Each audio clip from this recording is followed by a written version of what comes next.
ঈদের দ্বিতীয় দিন আমরা গিয়েছিলাম নাগরিকান্দি ব্রিজে, যে এখানকার যে ভিউটা, সেই ভিউটা আমাদের ভিউয়ার্সদেরকে দেখানোর জন্য। তো সেখানে যাওয়ার পরে দেখতে পেলাম যে একজন মহিলা একজন পুরুষের সাথে ধস্তাধস্তি করতেছে। তো সেই দৃশ্যগুলো আমাদের ক্যামেরাবন্দি হয়ে গেল আনফরচুনেটলি।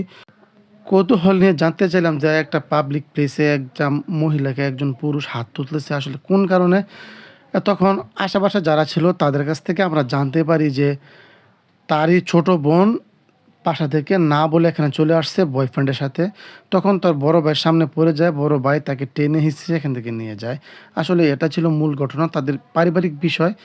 অনেকেই কিন্তু বাড়ি থেকে স্কুলের কথা বলে কিংবা কোচিংয়ের কথা বলে কিন্তু এখানে এসে পাড়ি জমায়। বয়ফ্রেন্ডের সাথে হাত ধরে ঘুরে আমরা অনেকেই কিন্তু দেখি। আমরা আমাদের বাড়ি যেহেতু এই সেতুর আশেপাশে, যখন আমরা এখানে বসে আড্ডা মারি কিংবা কথা বলি, তখন কিন্তু আমাদের চোখের সামনে কিন্তু এরকম ঘটনা এভেলেবেলই পড়ে। তো সো বি কেয়ারফুল, আপনারা যখন এই সেতুতে ঘুরতে আসবেন অবশ্যই সাবধানে থাকবেন।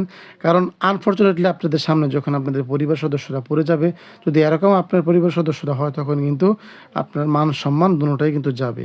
তো সবাইকে ধন্যবাদ। আসসালামু আলাইকুম। সবার ঈদটা ভালো কাটুক।